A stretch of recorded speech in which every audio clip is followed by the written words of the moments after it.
Never ako nagbigay ng instruction sa kanya na patayin sinong patayin, sinong dapat patayin, gano'n. Never ako nagbigay ng instruction. Ano, gusto niyo patayin? Gusto niyo patayin? Patayin niyo.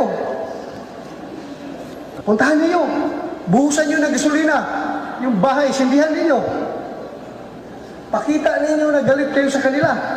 Never ako nagbigay ng instruction. Patayin mo ito. Kung sinong nasa listan, patayin mo ito. Meron kang reward. Cross my heart. Never ako nakapagbigay ng reward kung sino man yung reward na ano yung reward na sinasabi niya. Wala akong reward na binibigay. Kung Alam ng mga pulis lahat yun, Your Honor, Mr. Chair, na patayin, may reward. Kung mamatay yung nasa watch list, may reward system yun ang ibigay. Your Honor, Mr. Chair, maski may kasalanan yun o wala, may ginawa na totoong nabaybas o wala, yung informant po ay makakatanggap ng corresponding reward na ino-offer ng Presidente. Magkano po daw ang ibibigay? 5 million. Yung drug lord talaga. Yung malalaking drug lord, 5 million ibibigay niya. Kahit na pulis, kasama doon na makakatanggap sa pera na i-offer niya. Pero sa amin naman, internal, meron kaming ibang reward system. Ramdam na ramdam ang kikil ng mga netizens kay Senador Ronald Bato de la Rosa ngayong dahil sa kanyang latest blooper sa title ng ating national anthem na Lupang Hinirang. Sa sinabi ni Senator Bato de la Rosa. Siguro dapat ang mga Pilipino na ito dapat ay pakantahin natin ng 1,000 beses ng Bayang Magiliw para matuto silang magmahal ng bansa. Yun lang. Ano ang pambansang awit ng Pilipinas? Lupang Hinirang. Diba? Chief PNP yan, ha? Chief PNP yan, ha? PNP, Senador, hindi alam kung ano yung national anthem natin. Kinakanta ka natin ng Bayang Magilyo ng lawyer mo. Bayang Magilyo ng lawyer mo. Si Tulfo rin pala. Si Tulfo rin pala mali, mga kababayan. Pero ito pa yung paya. Kitang-kita, kaya wag po nating iboto, ipagkalat natin. Yung video na ito mamaya, tatapyasin ko yan. Para ikalat ng taong bayan ang pagiging sinungaling, pagiging arugante, at pagiging demonyo ng hayop na kalbong bato na to. Di ba? Eh bakit GP nagbumura ka? Eh totoo naman eh. Sino ba naman tao, matino, public official ka? Tapos, dapat magkaroon man tayo ng respect sa bawat isa. Although magkakaiba tayo ng opinion, hindi dapat tayo, mga kababayan, naninira at hindi tayo nambubuli. Hindi porket malaki ka. Yun ang problema, malaki ka nga. Ang problema, malaki ka, pero wala naman laman ng utak mo. Malaki lang pala ang ulo mo. Diba? Ang laki ng kaha mo. Ang laki ng ulo mo. Wala naman laman. Kakahiya ka. Bakit walang laman? Bakit di nyo pa ba napatunayan? National Anthem, Bayang Magiliw daw. Oh, hindi ba mas nakakahiya siya? Dapat pinagtutuunan niya ng panahon, mag-aral siya. Dapat pinagtutuunan niya ng panahon kung paano niya mapapalawig yung sarili niya. Hindi yun nambubuli siya ng kapwa niya, mga ka-GP Natics. Diba? Binasag lang siya ni Percival Sendanya. Anong sinabi sa kanya? Sana ganon din siya katapang sa China dyan sa West Philippine Sea. Diba? Totoo naman eh. Mga kababayan, ang tapang na magbigay ng ganong statement, pero wala naman bayag pagdating sa ibang bansa.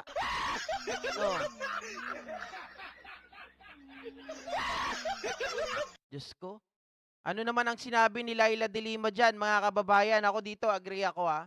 Sabi ni Laila de Lima, Laila slams Bato for unacceptable remarks against Sendanya. ML Party List first nominee and former Laila de Lima condemned Senator Bato de la Rosa's remarks against Akbayan Party List, Percy Sendanya calling them offensive and unacceptable. Nakakagalit at hindi katanggap-tanggap ang sinabi ni Senator Bato laban kay Kong Sendanya. Hindi ito biro. Tahasang pambabastos ito, lalo na sa isang taong buong tapang na humarap at nalampasan ang matinding hamon sa kanyang kalusugan. Yan nga yung sinasabi ko sa inyo kanina, mga kababayan. Ang tagal bago nakarecover at lumaban itong si Congressman Sendanya, sa kanya pong buhay. 'Di ba? O sa kanyang naging karanasan. O yun nga lang talaga, kahit anong paayos daw nung kanyang Joe, parang nag-lock na. Yun ang problema. Talagang hindi na maibalik. 'Di ba? She criticized or he criticized De La Rosa for making light of violence, saying such behavior is inappropriate for an elected official. True. Higit pa rito, insulto ito hindi lang kay Congressman Percy, kundi sa mismong posisyon nila bilang mga halal na opisyal. 'Di ba nakakahiya? Ang isang senador na nagsusulong ng karahasan, kahit sa biro ay hindi naaayon sa tungkulin dapat niyang ginagampanan. Correct, mga kababayan. Di ba? Napakalinaw po na sila ay halal ng taong bayan. Dapat sila ay isang huwaran. Dapat maging ehemplo sila. Pero kapag pinopromote mo na ang karahasan, pinopromote mo na mga kababayan, ang pambubuli ay hindi na yan karapat-dapat. Dapat mahiya ka, dapat ikaw ang sampalin. Diba? De La Rosa faced backlash after threatening to slap Sendanya in response to the latter's criticism of Vice President Sara Duterte impeachment remark. Bakit kaya ganun nila ipagtanggol si Sara, ano? Parang gusto ko na maniwala sa mga kwento-kwento eh. Oh, De Lima emphasized that public service should be about accountability and respect, not intimidation. Buong puso akong nakikisa kay Kong Percy, isang tunay na lingkod bayan. Ang gobyerno ay dapat lugar ng serbisyo. Mga kababayan, hindi natin pinag-uusapan dito. Baka mamaya sabihin, makabayan black kasi yan. Hindi ganon. Mga ka-GP Natics, ang pinag-uusapan dito, kahit sabihin nyo, makabayan black, sabihin nyo ito ay mga makakaliwa. Diba? Nandun pa rin dapat yung respeto. At hanggang ngayon naman, wala pa rin naman sila napapatunayan na mga ito ay mga member ng makakaliwang grupo eh. 'Di ba? Eh si Digo nga umaamin na siya ay leftist.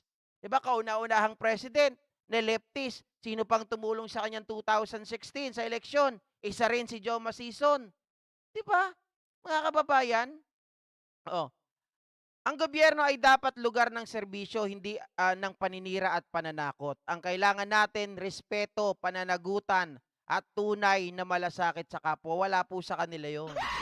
Wala sa kanila yung respeto, wala sa kanila yung malasakit sa kapwa.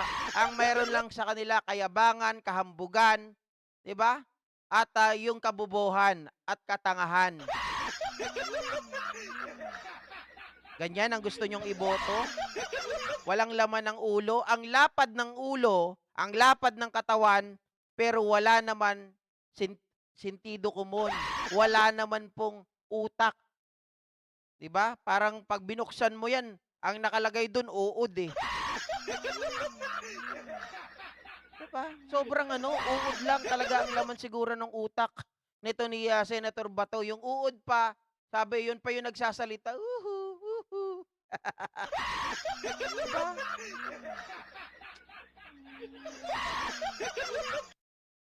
Okay, ito naman pag-usapan natin mga kababayan is